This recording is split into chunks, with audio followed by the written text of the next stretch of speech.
Bom, gente, então vamos lá. Hoje vamos falar sobre o treinamento de autocontrole e, para a gente recordar um pouquinho, né? O treinamento de autocontrole, ele está dentro de um contexto maior, que é o treinamento psicológico, e o treinamento de autocontrole, ele pode ser subdividido em dois aspectos: o treinamento da automotivação e o treinamento da psicorregulação. Para quem chegou agora, eu falei que hoje a gente fala bastante sobre automotivação, vou falar um pouco da psicorregulação, porque esse tema está presente nos outros textos, inclusive com algumas propostas de atividade, né? Então a gente reserva para outras aulas também, principalmente o texto 2, que é a nossa próxima aula. Então vamos lá, o que é o treinamento de autocontrole, né? Em linhas gerais, ele diz respeito, né, ao atleta aprender a se controlar, e quando o texto apresenta, né, sem ajuda externa, é sinal que, depois de um período de tempo dele aprendendo, ele tem essa autonomia, né, para, sem ajuda externa, conseguir controlar, né, controlar sua forma de agir, sentir e pensar. Mas veja, essa autonomia, ela é produto de um longo período de heteronomia. É isso que muitas vezes pode confundir, né, alguns atletas, alguns técnicos, porque assim, muitas vezes as pessoas acham que o treinamento do autocontrole acontece de um dia para o outro, e isso não é verdade. Então é um longo período de alguém dirigindo, ensinando, trazendo técnicas, fazendo um treinamento de fato, para que isso seja autônomo na vida da pessoa. Então não se esqueçam desses conceitos. Né? Para chegar à autonomia, requer-se um tempo, né? Requer um tempo de um longo período de tempo de heteronomia. Alguém ensinando, alguém dirigindo. Então vamos lá. Por treinamento de autocontrole, o atleta deve aprender a se controlar, ou seja, chegar a essa autonomia nas situações extremas e difíceis do treinamento e da competição, com o objetivo de evitar reações psicofísicas exageradas, né, como ansiedade, por exemplo, e o comportamento social inadequado, né, como condutas agressivas, o desrespeito ao outro, ao árbitro, enfim. Nesse contexto, veja como que o autocontrole atua, né? Tanto nas questões de reações psicofísicas, quanto também no comportamento social. Então ele engloba as duas instâncias, ou na verdade as três, né, que a gente tem falado desde as primeiras aulas, né, as questões cognitivas, afetivas e motoras. Bom, nesse sentido, vamos falar um pouquinho de treinamento da automotivação. O que é isso? Quando a gente fala em treinamento da automotivação, a gente está falando de técnicas, né? Técnicas que o próprio texto vai trazer, né? Que compreende como sendo todas aquelas medidas que uma pessoa aplica, assumindo o controle sobre o seu próprio comportamento para regular o seu nível de motivação. Então hoje a gente vai ver um pouquinho do que vem a ser essa motivação. Algumas coisas vocês já tiveram em aulas em outras disciplinas, mas hoje eu quero trazer aqui o que dentro da psicologia do esporte nós temos, como nós temos trabalhado, né, a motivação. Então, já de antemão, né, o próprio texto nos coloca que são técnicas que nós utilizamos para que o atleta possa se automotivar. Agora veja, quando eu falo automotivação, é uma motivação própria. Agora, isso também requer um longo período de aprendizagem, de técnicas, inclusive. Então, a automotivação não vem do nada, né? Não é algo que gera na pessoa sem os aspectos extrínsecos. Então, a gente acaba aprendendo que motivação, ora é extrínseca, ora intrínseca. A partir de uma lógica formal, né? Que parece-me que um exclui o outro. E eu não vejo esse fenômeno como algo dicotomizado. Na motivação intrínseca existem elementos das questões extrínsecas, e na motivação extrínseca existem elementos de motivações intrínsecas. A gente precisa entender que a psicologia já avançou dessa lógica formal e ela entende essa unidade de contrários. Eu tenho afirmado sempre de que o contrário, assim, um elemento que é contrário ao outro, efetivamente não o exclui, e sim o completa. Né? A gente precisa aprender que o movimento se dá pelos contrários, mente, corpo, emoção e razão, né? As questões subjetivas e objetivas, social e biológica, e também intrínseco e extrínseco. Tá? Então a gente não pode perder de vista esse movimento, porque senão a gente acaba picotando algo que não é picotado. A gente acaba dicotomizando algo que não é bem assim. Né? O psiquismo, ele atua numa totalidade, né? Biológico, social, né? Mente, corpo, cognição, afeto, os aspectos intrínsecos e extrínsecos. Então vamos lá. Bom, então um conceito aqui sobre motivação vem do Samuski, né? Um autor que a gente utiliza bastante em psicologia do esporte, e ele vai dizer assim: a motivação é caracterizada como um processo ativo, é claro, né? É ativo porque o sujeito que tem tem um fazer, o sujeito tem seus objetivos, né? Então, portanto, ativo, intencional e dirigido a uma meta, o qual depende da interação de fatores pessoais, que são os intrínsecos, e ambientais, que são os extrínsecos. Então, veja, a motivação tem muito a ver com as questões das metas que são produzidas, que são pensadas tanto no nível pessoal quanto no nível coletivo. Né? Então, esse é um ponto importante que a gente não pode perder de vista, né? Que motivação tem algo a ver com o sentido para onde eu vou, uma meta, onde eu quero chegar. Veja, na criança, a motivação ela se dá com alguns estímulos assim bem simples. Veja que a criança ela acaba acionando, né, o seu sistema de recompensa muito fácil e por vários estímulos. Quando a gente chega na adolescência para a vida adulta, esse processo começa a diminuir. Nem tudo ativa o nosso sistema de recompensa. E aí, na fase adolescente e adulta, existem basicamente dois aspectos que geram, né, que acionam o mecanismo de recompensa. Quais sejam? O primeiro, que por sinal é perigoso, aciona o nosso sistema de recompensa quando nós temos esforço mínimo com recompensa imediata.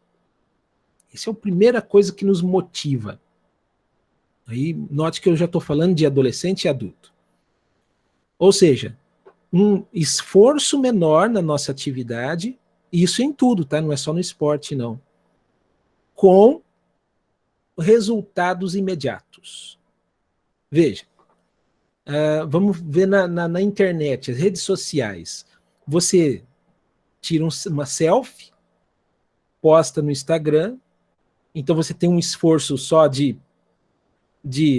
sei lá, tirar a selfie, colocar um filtro e tacar nas redes sociais, e a recompensa vem imediatamente. Né? Primeiro vem as amigas e os amigos que vão lá e dar um like, outros vão comentar, ai, amiga linda, amigo lindo, né? E depois vem outras pessoas, e aí você recorrentemente vai lá e vê quem que curtiu, olha, essa pessoa curtiu, nossa, né? que coisa, nunca imaginei que, né, essa pessoa iria curtir, enfim. E isso nos motiva a fazer de novo. Né? Se a gente escreve lá uma frase e alguém curte e fala, nossa, que interessante, o que vai acontecer? Esse esforço menor com recompensas imediatas vai provocar em nós uma motivação para continuar esse comportamento. Bom, esse é um tipo. Só que é um tipo que, assim, nos engana bastante, por isso que eu falei que é perigoso. Porque a gente acaba generalizando e pensando que a vida, entre aspas, real, ela é feita de esforço mínimo com recompensas imediatas. No entanto, quando você vai para a vida real, por exemplo, a vida do estudante de psicologia, a vida do trabalhador, o mercado de trabalho, nós vamos ver que é totalmente contrário. É muito esforço com recompensas a longo prazo, não imediatas. Veja só vocês, vocês estão no 8º termo. Olha o tanto de tempo que vocês têm aí colocado esforço no estudo, mas a recompensa é lá na frente. Vai ser a formatura, depois vai ser o primeiro emprego de psicóloga, psicólogo, enfim. É um processo que, para muitos, ainda nem terminaram, né? Que muitos ainda vão continuar no mestrado, doutorado, enfim. O que é isso, gente? É que na vida real, a vida do adulto, principalmente, e a vida do estudante, né? Do aluno, da aluna, o que acontece? É muito esforço com recompensas a longo prazo. E isso, gente, acaba fazendo o contrário do que nos motiva, né? Que eu falei no começo, que o que nos motiva é pouco esforço com recompensas imediatas. Veja no esporte. O esporte é a mesma coisa. Para eu alcançar os resultados de um treinamento, seja técnico, tático, etc., psicológico, eu preciso de muito esforço agora e a recompensa vai ser lá na frente. Então, como inverte esse processo, como não é igual à rede social, eu acabo desmotivando-me. E o que fazer para o adolescente e o adulto se motivar? Só tem mais um ingrediente que faz o nosso sistema de recompensa ser acionado. E esse ingrediente se chama projeto, metas, estabelecimento de metas. Ou seja, quando eu crio um objetivo a percorrer, esse meu objetivo, ele que se transforma na fonte geradora de energia, ou seja, na força motriz do meu comportamento. Ou seja, aquilo que vai me mover, aquilo que vai me motivar. Então vamos lá. Segundo esse modelo, a motivação apresenta uma determinante energética, nível de ativação, e uma determinante de direção do comportamento, ou seja, as intenções, interesses, motivos e metas. Com base nesse conceito, pode-se distinguir técnicas de ativação e técnicas de estabelecimento de metas. Então, a gente, numa questão resumida, a gente tem isso. A motivação, ela segue esses dois aspectos, né? A questão da ativação. Em que compreende a ativação? A intensidade da atividade, a persistência, porque a gente agora acabou de falar que a questão da recompensa não é imediata, eu preciso de muito esforço, então isso vale muito da intensidade e também da persistência. Por quê? Porque o resultado é a longo prazo. Principalmente resultados na área da cultura corporal ou na vitória de uma equipe, custa bastante tempo. E a questão outra da motivação é a direção que se dá. Ou seja, a direção tem a ver com a intenção, o porquê, por que você faz academia, por que você faz exercícios físicos, o porquê que você coloca a sua roupa de ginástica e vai para a academia, ou vai dar volta no quarteirão da tua casa, ou naquela avenida da tua cidade, mesmo com máscara, né, por conta da pandemia, e a orientação a uma meta. que vocês vão ver que a questão da meta está, na verdade, dentro de todos os outros aspectos, né? Então, é recorrente nós estudarmos a questão da motivação muito relacionado com o estabelecimento de metas. Até aí tudo bem, gente? Então vamos lá. Bom, então a Kátia Rubio, ela vai trazer eu trouxe aqui um excerto dela, que vai nos ajudar também a refletir um pouco sobre isso. O nível de motivação de um atleta é determinado pela interação de fatores pessoais, como personalidade. O que é personalidade? É a nossa forma de ser, sentir, agir. Necessidades, ou seja, quais são os interesses e necessidades deles, né? Necessidades e interesses. Daqui a pouquinho eu vou mostrar para você um esquema que eu utilizo para isso.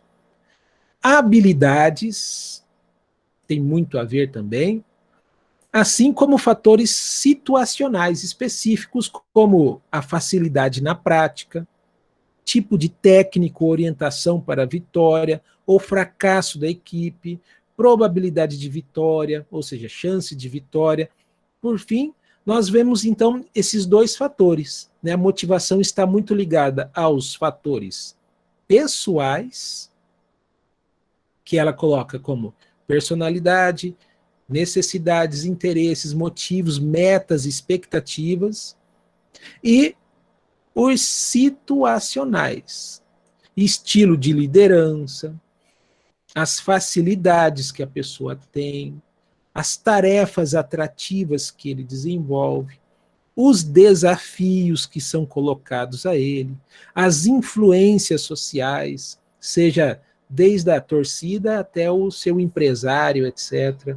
Veja, então, são esses dois que eu falei que não existe uma muralha chinesa, né, entre as questões intrínsecas e extrínsecas, mas a gente vê justamente isso, né? Essas duas forças que vão produzir uma motivação para a prática esportiva ou para qualquer outro tipo de prática, né? No nosso caso aqui, é a prática esportiva.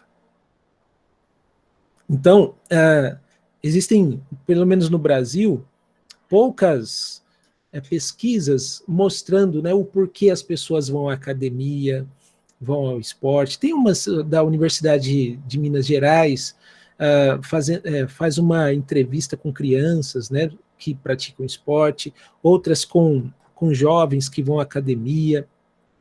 Muitas vezes nós vemos que o motivo de ir à academia, por exemplo, né, de praticar exercícios físicos, muitas vezes não é nem o motivo da saúde. A gente está num período onde muitas vezes o motivo é a estética. Não que isso não seja um motivo, mas, veja, ainda é um motivo que está aquém do que poderia ser a importância do exercício físico para a saúde. Mas a gente não aprende isso. A gente não aprende isso na escola. A gente não aprende isso com o professor de educação física. Quantos de nós nos desinteressamos dos esportes e de exercícios físicos já nos primeiros anos de escola, onde o professor de educação física nos trata igual um bicho, né, um animal, e aí seleciona aqueles que já têm uma facilidade para jogar bola, né, aí os meninos jogam futebol de salão, as meninas jogam vôlei, né, e aí quem não quer jogar não joga, enfim, há sempre um incentivo para aqueles que têm mais facilidades. Então não há principalmente no nosso sistema educacional, não há um incentivo para nem o esporte e nem os exercícios físicos. Veja, então, assim, é muito importante, logo nos primeiros anos escolares, principalmente, a escola já incitar, já criar tais necessidades também no aluno. O que a gente vê é o contrário, né? Quantas pessoas que desistiram do esporte e dos exercícios físicos justamente já lá nos primeiros anos escolares, né? Então, veja como que nós precisamos superar, né, aquela cultura da educação física, ora como um militarismo exacerbado, ora como uma questão assim, tanto livre, né, e joga quem quer, corre quem quer, faz quem não quer fica sentado, fica na torcida, etc.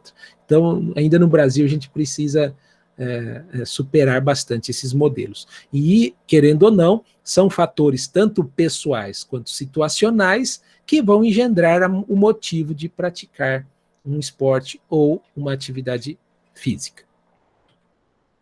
Aqui tem outro ponto importante que nós, psicólogos e psicólogas, precisamos nos ater, que é o aspecto da dificuldade da tarefa. Aqui são facilidades na tarefa e aqui uma dificuldade maior. Então, as pesquisas têm mostrado que a atividade ou a dificuldade dela, ela não pode ser nem tão fácil, porque o atleta ou o praticante de exercícios físicos, ele vai desprezar aqueles exercícios e não vai ser motivado a isso, mas também não pode ser tão difícil, porque ele também vai desistir, dada a complexidade. Então, estudos mostram que há necessidade de um certo equilíbrio nisso, né? E por isso, tanto o psicólogo, quanto o educador físico, o treinador, a treinadora, etc., precisam estar alertas a isso, né, para ver o grau de dificuldade ou facilidade nos exercícios que podem ou não estar colocando ou não motivos para aquelas ações. Então, veja, quando é muito fácil, isso não nos motiva mais, né? O que Vygotsky chamaria de atividades que estariam na zona de desenvolvimento real, ou no nível de desenvolvimento real. Quer dizer, é aquilo que eu já sei fazer. Então, essa recorrência do que eu já sei fazer, do que eu já domino, isso faz com que a pessoa não tenha mais motivação sobre isso. Mas, por outro lado, existem aquelas atividades que, mesmo com a ajuda do outro, eu não conseguiria fazer. Ou seja, está além das minhas potencialidades, sejam elas físicas, técnicas, e isso também vai me desmotivar. Por quê? Porque eu não consigo fazer.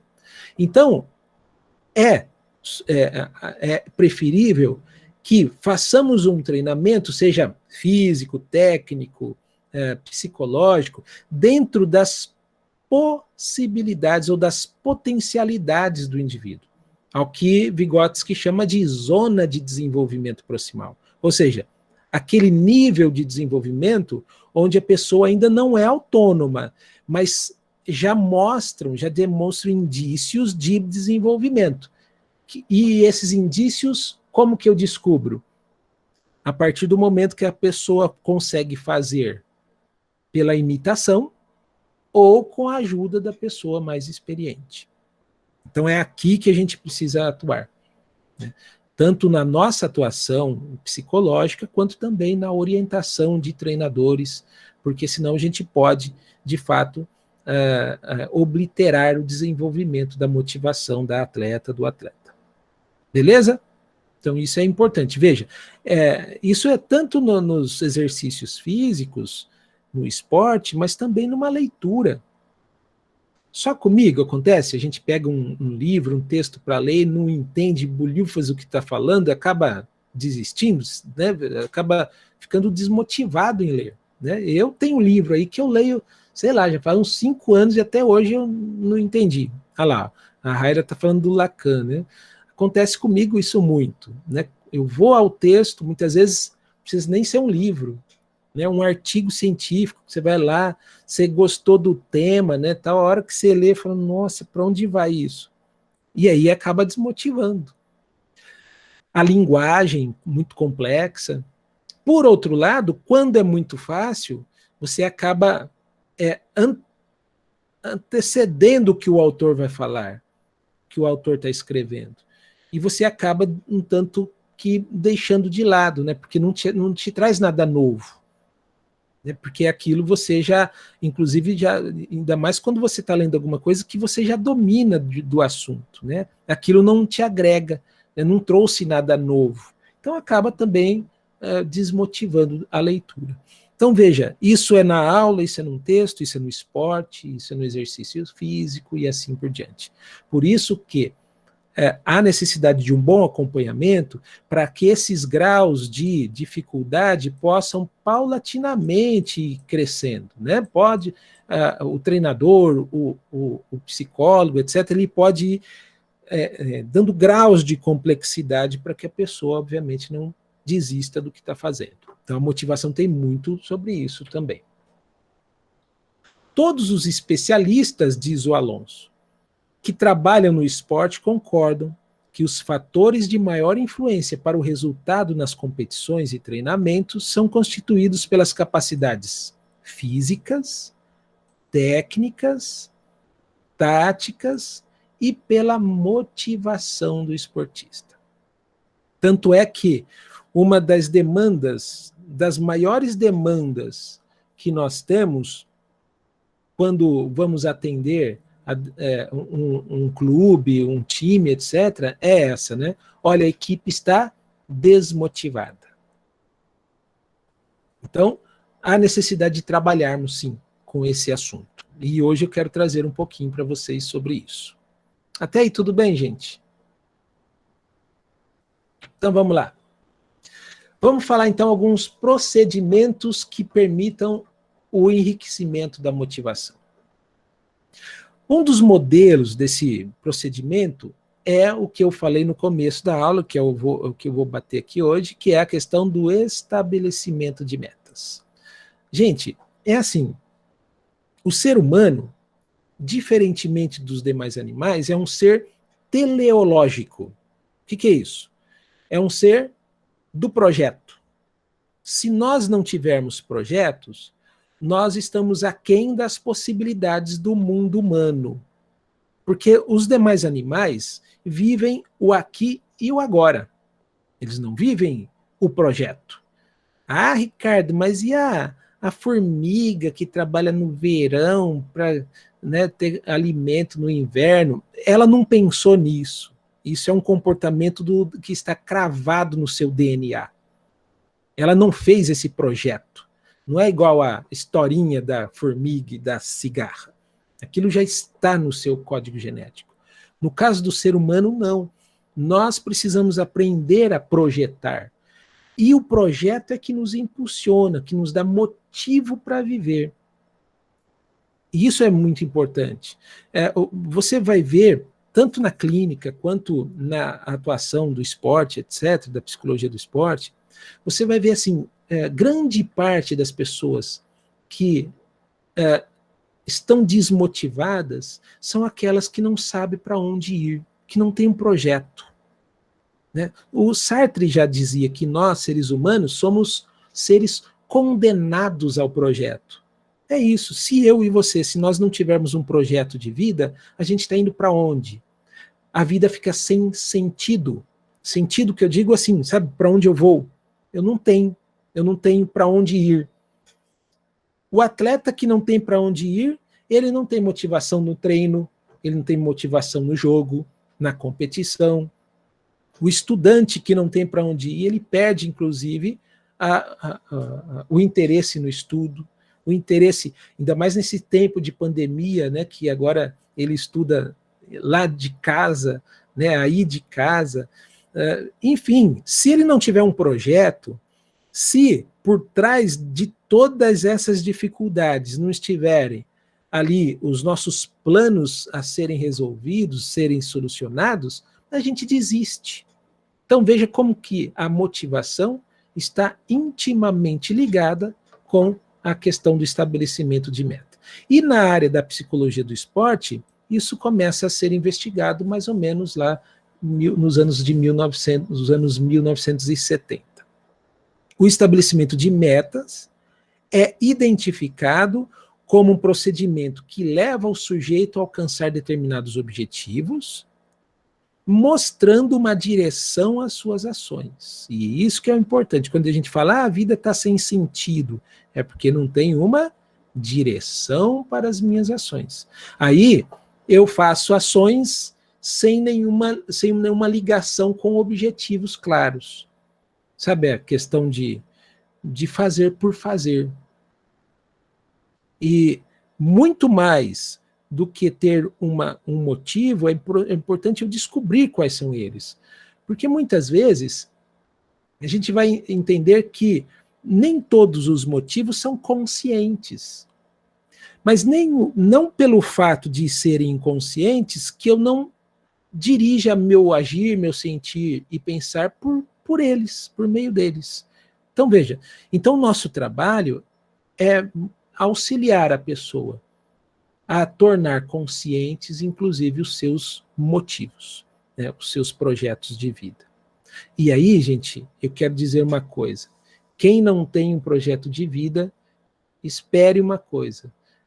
Outra pessoa que tem um projeto, ele vai colocar você no projeto deles. Se você não tem um projeto, fique tranquilo, alguém vai ter. E alguém vai submeter você ao projeto. É o que a gente chama de alienação. Né? Eu fico alheio, porque eu sou simplesmente um meio para que o outro consiga os seus objetivos. Seja o meu treinador, seja o meu técnico, meu companheiro ali do clube, enfim, alguém vai lucrar com isso e a partir de mim, inclusive, usando-me para isso. É igual você que paga academia e não vai, entende? Você não tem um plano, você só pagou a academia, mas alguém está lucrando, você entrou dentro do plano do outro, o dono da academia, por exemplo. Você indo ou não indo, você pagando, ó, tá tudo jóia. Você já está fazendo o trabalho dele. Então, veja, você não tem uma meta, mas mesmo assim paga a mensalidade de uma academia e não vai, você entrou no plano do outro. Por quê? Porque quem abre uma academia quer clientes, quer receber lucro, e aí você entrou no plano do outro também. Tá? Então, assim, a motivação tem muito essa questão de nós termos as nossas metas, os nossos objetivos e agirmos em função da sua realização. Na realidade, no esporte, a atividade do desportista pode ser definida como obtenção de metas. Por exemplo, alcançar uma determinada pontuação ou quebrar um recorde, ou seja, o estabelecimento de metas é considerado como a definição de objetivos concretos para a obtenção de um determinado rendimento futuro. É um ponto para mensurarmos se o nosso atleta tem ou não motivação no que está fazendo.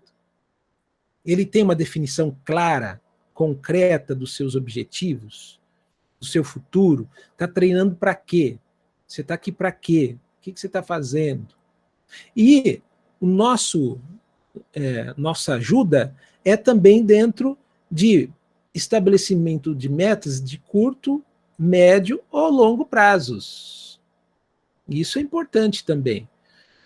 Porque se a gente entende, como eu falei no começo, que o esforço aliado a uma recompensa lá longe, de longo prazo, é importante nós entendermos que existem pequenas metas que podem, inclusive, chegar àquela maior e que pode nos trazer alguns resultados a curto ou médio prazo.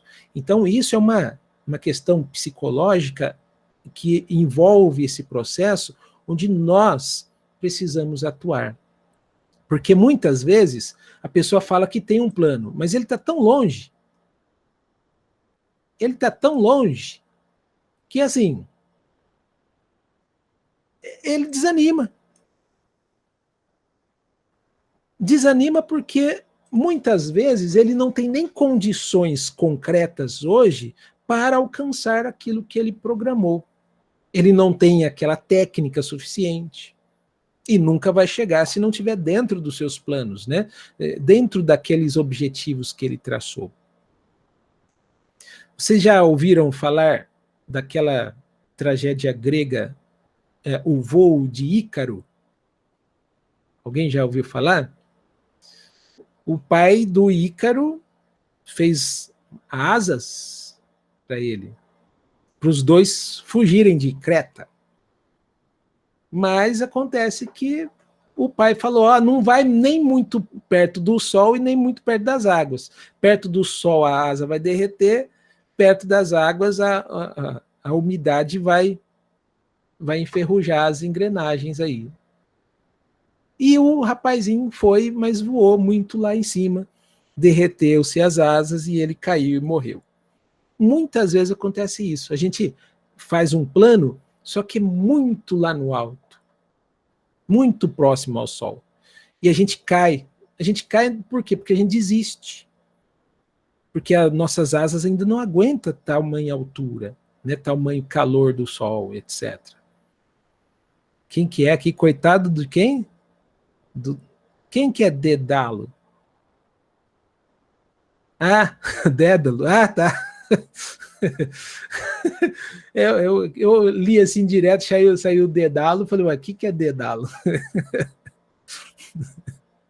É o pai do Ícaro, sim. Mas na hora que eu li, eu falei, mas quem que é Dédalo, né? E você escreveu com um acento, aí ficou bom.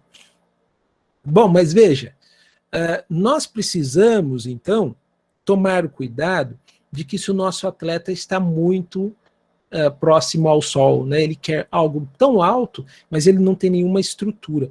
Isso vai desmotivá-lo, ele não vai alcançar o objetivo e, obviamente, isso vai produzir uma desmotivação tanto nele quanto na equipe, etc. Então, esse é um ponto importante. É um dos pontos que mais eu trabalho com o atleta, é esse. Né? Eu mensuro muito o seu nível de motivação ao quanto ele consegue fazer de projeto, ou o nível de projeto dele. E não só o projeto, né, o querer algo, mas o que ele está fazendo hoje para alcançar o que ele projetou. Isso é muito mais. Né? Então vamos lá. Para isso eu quero trazer aqui um modelinho, como eu trabalho a partir da teoria da atividade, para a gente trabalhar a motivação. Quando se fala em motivação, relaciona-se o ser humano com suas necessidades, isso é importante. Todo ser vivo é um ser atuante, ele atua, ele tem atividade, e a sua atividade está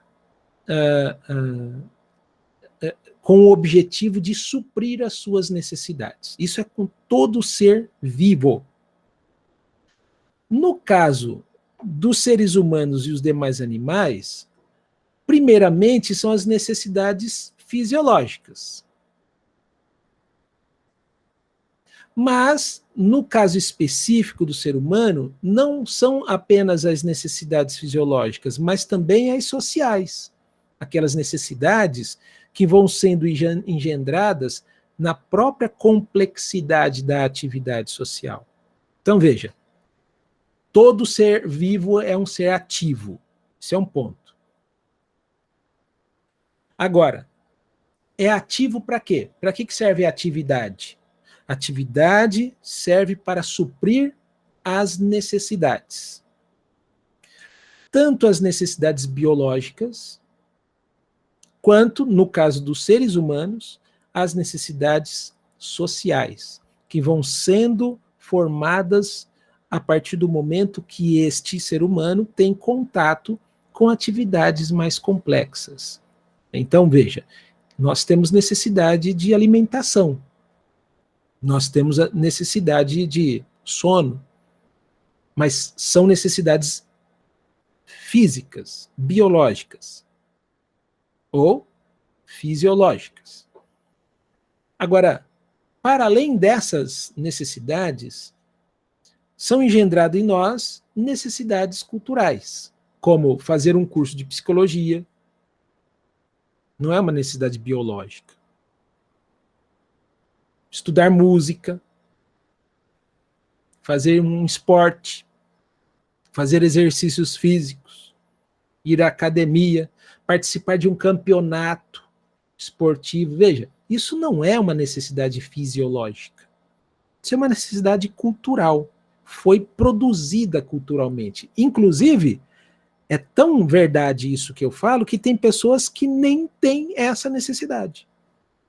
Você fala para ele, você não quer ir para academia? Fala, eu não gosto disso não. Você não quer fazer um esporte?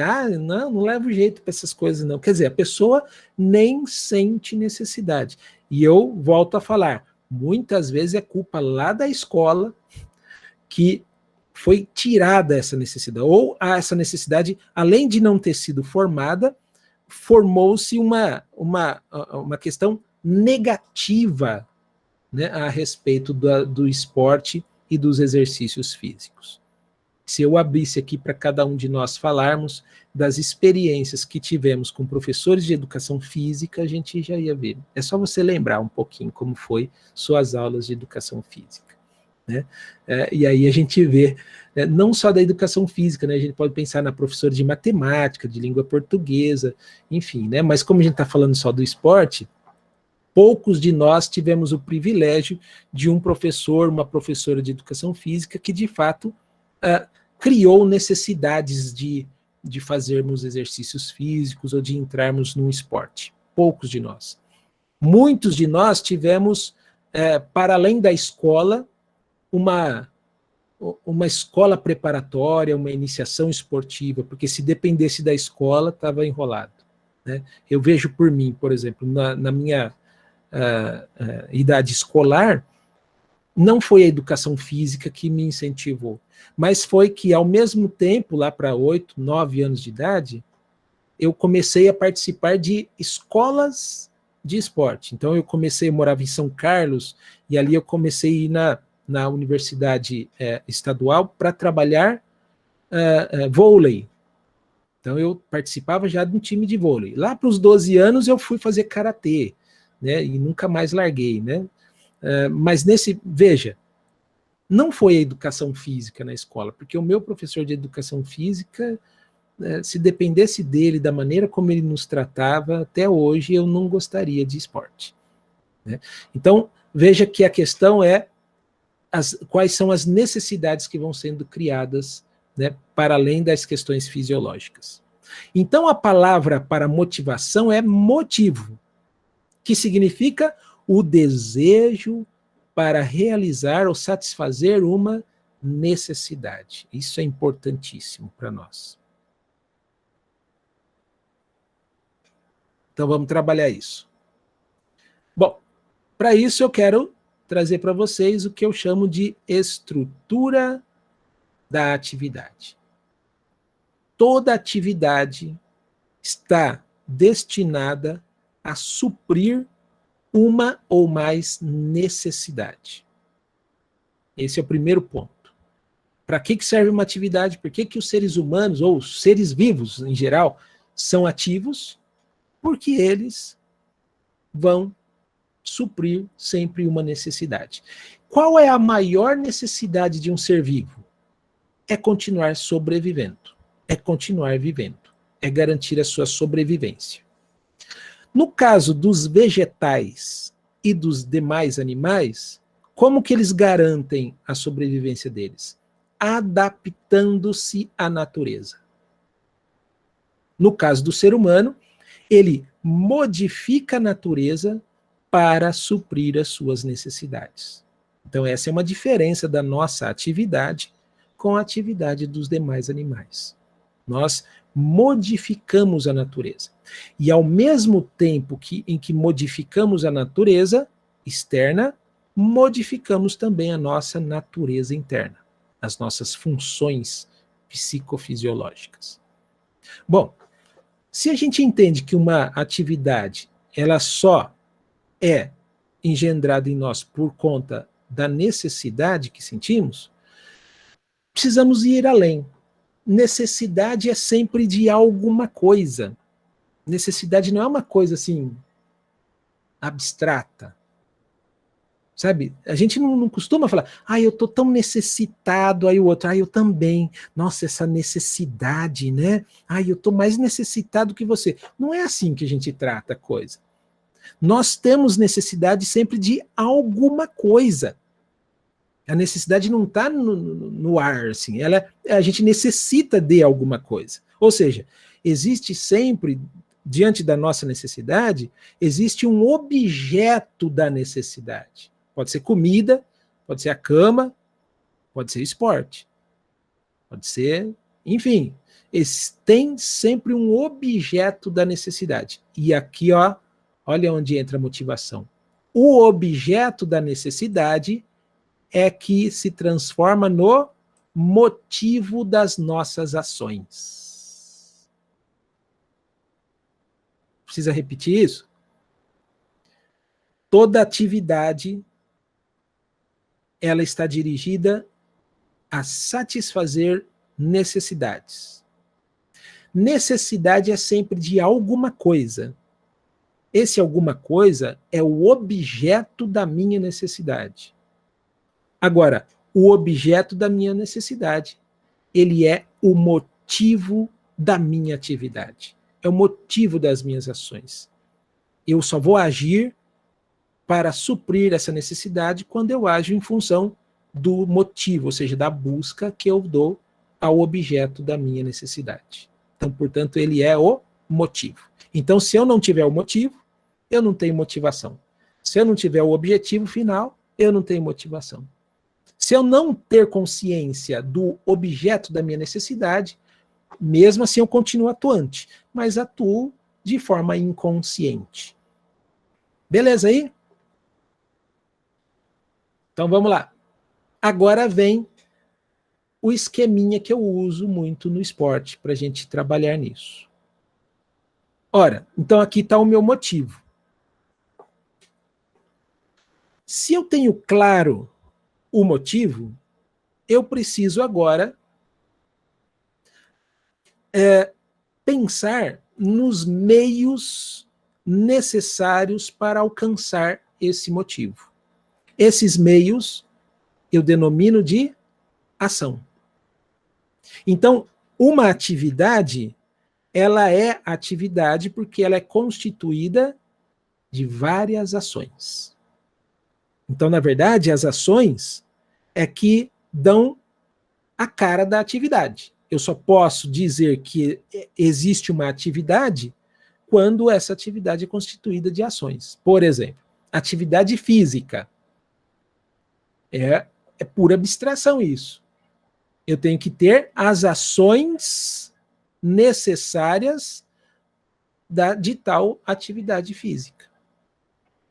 Seja correr, fazer abdominal, seja pular, levantar peso. Então, são ações que, nessa corrente de ações, nesse sistema de ações, é que eu posso chamar esse conjunto de ações que eu chamo de atividade. Então, veja, são conjuntos de ações para eu alcançar o meu motivo. Beleza? Tá facinho isso? Tá dando para relembrar algumas coisas aí da teoria da atividade? Então tá bom.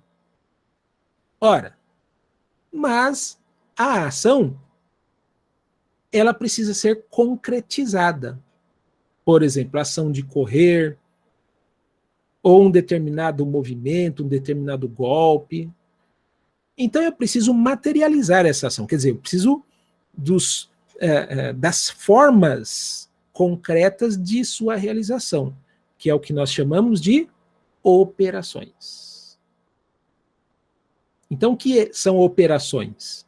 Operações são as formas concretas de realização das ações. A ação de correr implica várias operações. A postura dos pés, do tronco, do quadril, da cabeça, etc. A ação de polichinelo, existe operações necessárias para isso, coordenação motora, existe a posição dos pés, das mãos, etc. Então veja que uma ação, ou seja, um conjunto de ação, serve para buscar ou suprir minha necessidade, ou seja, buscar o meu motivo. Agora, a ação, para ser realizada, ela precisa de um conjunto de operações. E é aqui, gente, que o nosso atleta, ou até mesmo o técnico, o treinador, se engana.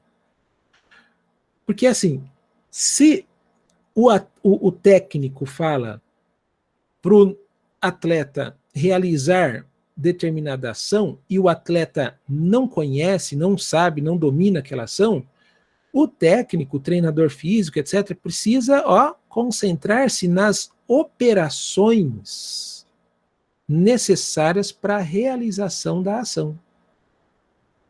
Então não é só chegar e pedir a ação.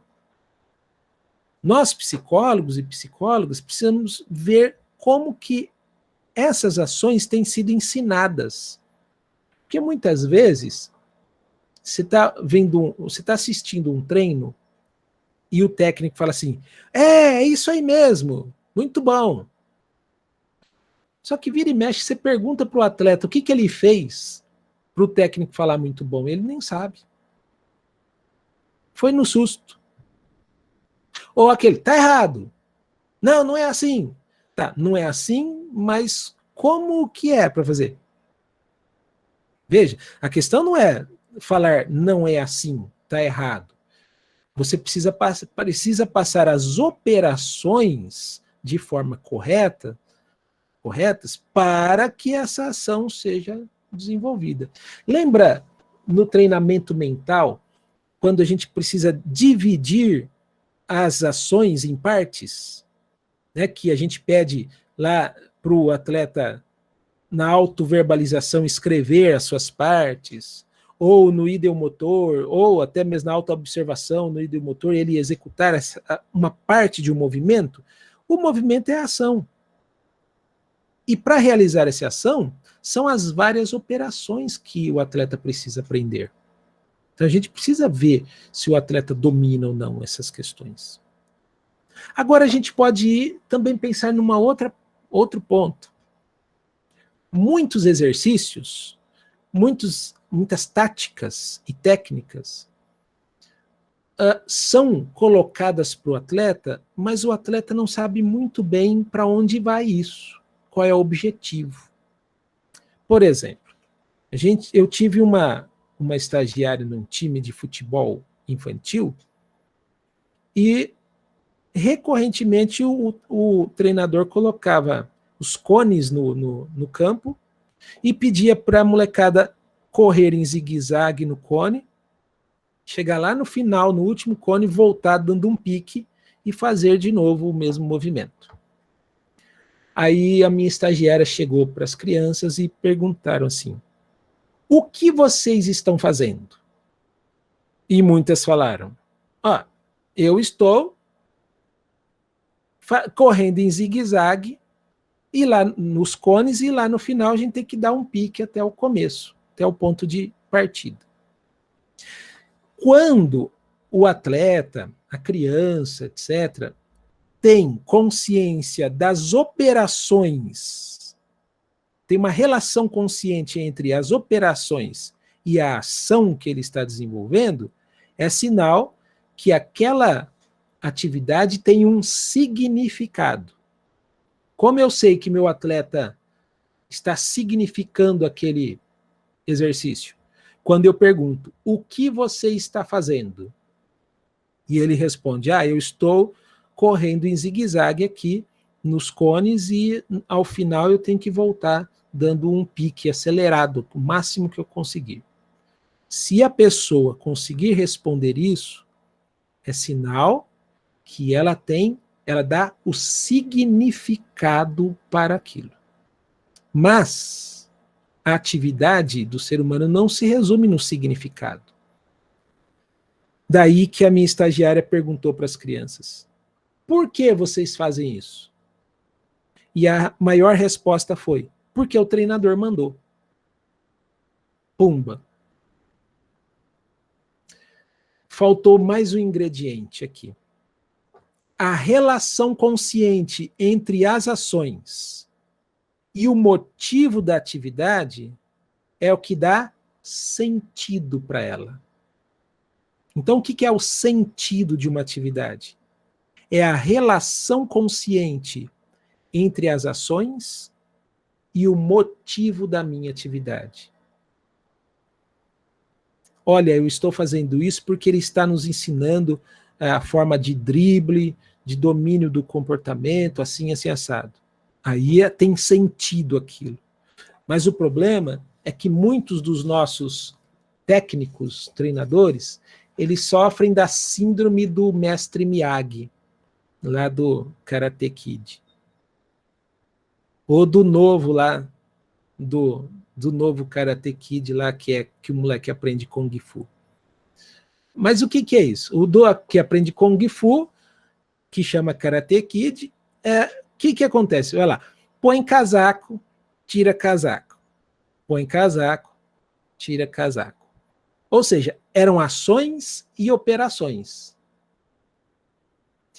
A ponto do menino dar um outro sentido para aquilo. Ah, já entendi, o senhor tá... Eu não vou mais chegar em casa e derrubar o casaco em qualquer lugar, eu vou pendurar sempre. Eu já entendi, agora me ensina o Kung Fu. E não era isso. O sentido não era esse. Então, veja, o moleque tinha um outro sentido. Por quê? Porque o treinador não explicou qual é o sentido daquelas atividades. Então, psicológica e pedagogicamente é uma prática equivocada do treinador, porque ele não dá sentido. Então, a hora que o moleque desistiu de aprender a luta, foi aí que ele foi ensinar qual que era o sentido daquele tira casaco e põe casaco. Assim também é no Karate Kid de verdade, que era lixa para a direita, né, para a esquerda, né, limpa o carro lá, a cerca, né, para cima e para baixo, o assoalho, etc. Então, ali eram todos movimentos que, para o Daniel San, o que era? Qual era o sentido que ele deu aquilo? Ah, esse japonês aqui está me fazendo de empregado.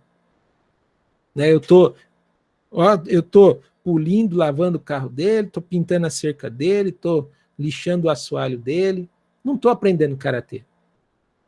Quando ele desistiu daquilo, quando, né, encheu a paciência dele, que ele estava desistindo, aí o mestre Miyagi chega e fala, não, vem cá, Danielson, que eu vou te ensinar. Tá vendo? Aquilo serve para isso, aquilo serve para isso. Olha, gente, para filme isso funciona. Aí põe a música bonita no fundo, aí ele aprende todos os movimentos na hora que dá sentido. Mas na vida real a gente tem perdido um monte de crianças, jovens e adultos, porque o treinador não dá sentido às atividades. E nós, psicólogos e psicólogas, precisamos auxiliar esses treinadores a dar sentido naquelas atividades. Eles têm que dizer o que fazer, ou seja, significado, e por que fazer, sentido.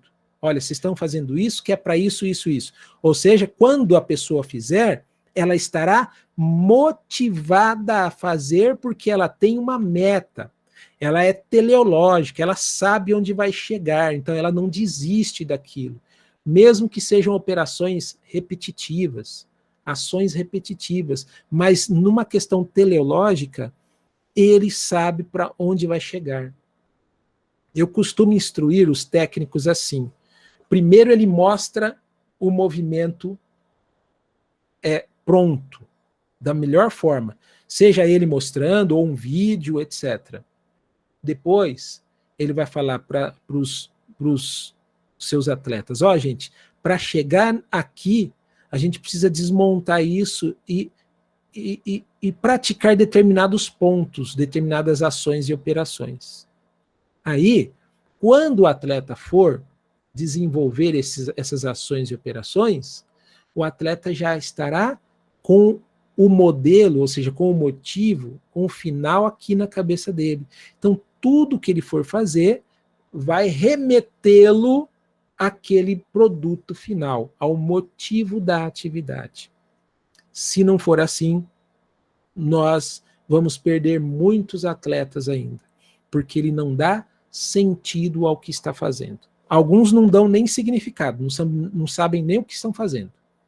E os que dão, já tem um pouquinho de consciência, mas nem toda, porque eles só sabem fazer a ação e a operação, mas não sabe qual é o objetivo delas, onde que elas vão, qual é o sentido daquilo. E aí acaba desmotivando também. Então, nós temos orientado professores, técnicos, treinadores, justamente nesse processo. Não nos esqueçamos da estrutura psicológica da atividade. A atividade, ela precisa, sim, suprir necessidades, ela precisa desempenhar-se a encontrar qual é o objeto dessa necessidade, que é o motivo, e depois disso, colocar as ações e operações dentro de um sistema de significado e sentido para que a pessoa possa executar com motivação. Caso contrário, não há motivação. Fazer por fazer não é algo motivador. Eu posso até dar brincadeiras e isso motivar naquele momento ali, mas isso também não produzir mudanças, porque a pessoa pode ficar presa só nas próprias brincadeiras. Veja, eu tenho motivos auxiliares, ou seja, a pessoa está com dificuldade para fazer essa ação aqui, ó, né, diante das ações e operações dela. O que eu faço? Eu sei que se eu apontar para esse motivo aqui, ó, está muito longe. Então, o que eu faço? Eu crio motivos auxiliares aqui. Eu falo, olha, isso aqui é bom para você aqui. Então, eu crio uma brincadeira, eu crio prêmios de quem fizer melhor, etc. No entanto, gente, esses motivos auxiliares, eles servem só para desempenhar melhor a ação que eu estou aqui programando, mas ele não vai produzir mudança de comportamento. Ele só serve para isso.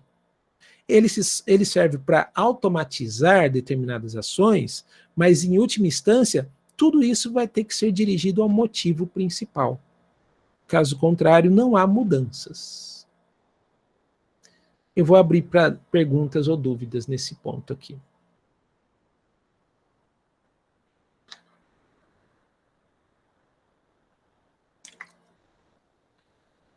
Tá tudo certo?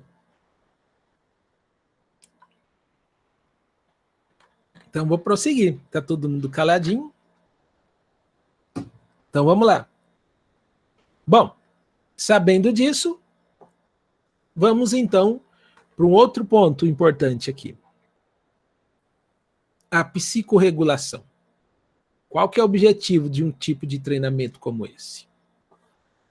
Psicorregulação é a estabilização e reestabilização de um bom nível das funções psicovegetativas. Dependendo do tipo de problema psicorregulativo, aplicam-se técnicas de relaxamento, de ativação e estabilização. Veja, então a gente já está falando de busca de homeostase, de funções psicobiológicas, de fenômenos psicofisiológicos, como a ansiedade, o medo, a sudorese. Então, o treinamento de psicorregulação são técnicas que vão atenuar esses comportamentos. O treinamento de psicorregulação nada mais é do que isso. É disponibilizar técnicas de psicorregulação, ou seja, relaxamento, ativação, estabilização, meditação. Né? Isso a gente vai ver no outro texto, mas eu já estou adiantando aqui essa questão e justificando porque a gente não entra hoje com isso. Mas hoje eu quero dar a estrutura dessa questão da psicorregulação, que é aqui. Vamos lá. Bom, na aula passada a gente já começou a conversar sobre essa estrutura aqui biológica que nós temos. Estímulo, resposta. Vimos também na aula passada que nós começamos a dominar o comportamento a partir do momento que nós consideramos as leis da natureza e a conhecemos. Então, se eu conheço como a lei da natureza age, funciona, eu consigo dominá-la. Aqui na psicorregulação ou na autorregulação, é o mesmo processo. Nós temos estímulo-resposta, enquanto estrutura de animais que somos. Agora, o que acontece? Quando a pessoa começa a se apropriar da cultura, essa cultura, o Luria, que é um psicólogo russo, aluno do Vygotsky, ele vai dizer que nós criamos uma barreira funcional. O que é isso? A mediação cultural serve como uma barreira funcional. Faz com que nós não reajamos, não tenhamos respostas diretas diante dos estímulos que nós temos. Essa barreira funcional é a mediação cultural. Agora veja, o fator estímulo e resposta não vai embora por causa da barreira funcional, ela é só uma barreira. Ela vai impedir essa espontaneidade. Ela vai impedir de nós agirmos sem medirmos as consequências dos nossos atos. Mas o esquema estímulo-resposta não acaba por aí. Ele continua. Ora, e o que fazer, né, quando essa barreira é quebrada? E por que essa barreira é quebrada?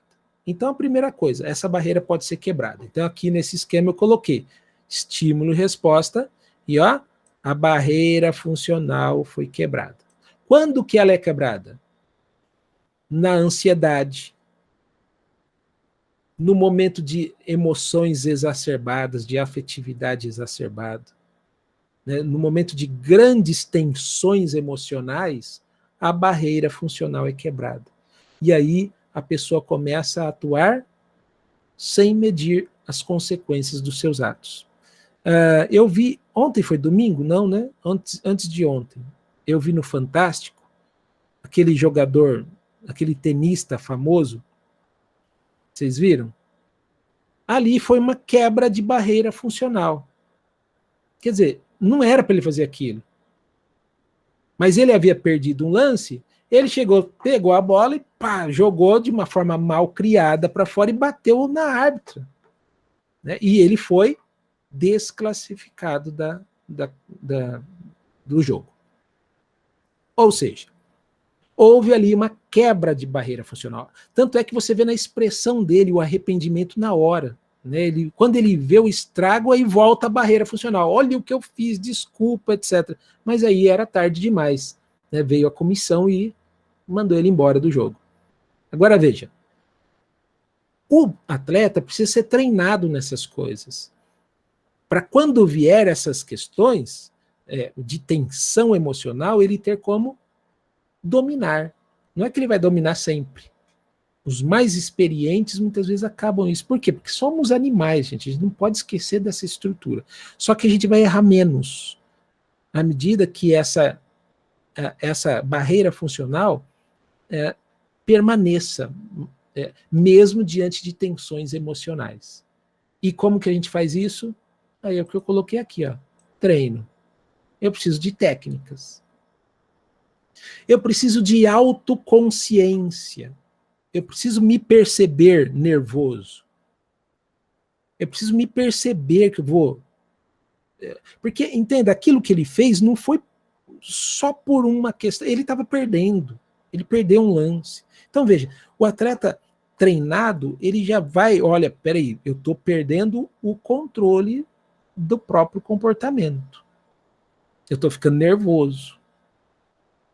Né? Então, veja, isso é normal em qualquer um de nós. A gente pode fazer isso no trânsito, na escola, com o colega, com a mulher, com o marido, com o filho, etc. Ocorre que a pessoa treinada, ele vai se sentir assim, ele vai ter uma sensibilidade, uma autoconsciência maior, e ele pode, não é que vai, mas há uma possibilidade maior dele não ser... ele não se sucumbir a esses estouros, a essas reações impensadas. Eu não estou falando aqui que isso seja garantia, mas eu estou falando que isso atenua, diminui essas respostas automáticas. Automáticas no que eu digo agora sem pensar, né? Sem a necessária reflexão em cima disso. E no esporte a coisa é muito rápida que vai estourar. O que eu preciso fazer é um trabalho antecessor a esse, ao campeonato, por exemplo. Você vê hoje, naquele MMA, algumas vezes até fica feio, mas é uma tática permitida naquele esporte de você irritar o seu adversário, provocá-lo. Em outras modalidades não é permitido. Se você fizer isso no judô, no karatê, o juiz te manda embora. Mas no MMA pode.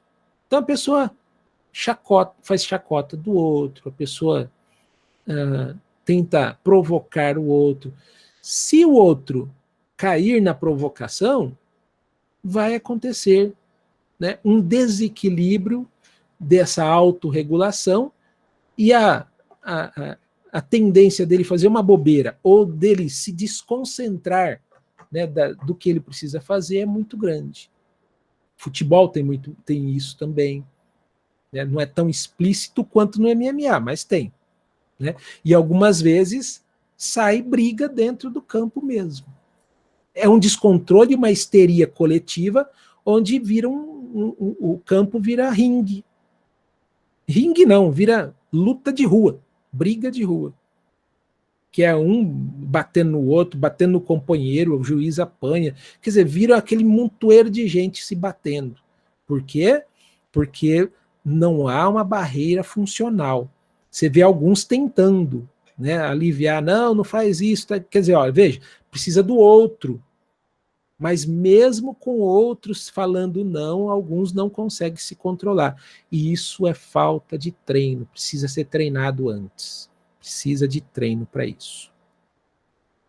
Então, na autorregulação, a gente trabalha com esse viés de barreira funcional. E essa barreira funcional é o treinamento, que são as técnicas que eu vou passar para vocês na próxima aula, técnicas de psicorregulação, que é o relaxamento, a meditação é muito importante para isso. Então, no texto 2, que a gente vai trabalhar semana que vem, ele já terá ali algumas ideias de como fazer uma meditação, um ensaio visomotor, para justamente a gente ajudar, né, o atleta a não ser tão sensível, né, a essas questões de estímulos adversos. Gente, perguntas, dúvidas e comentários.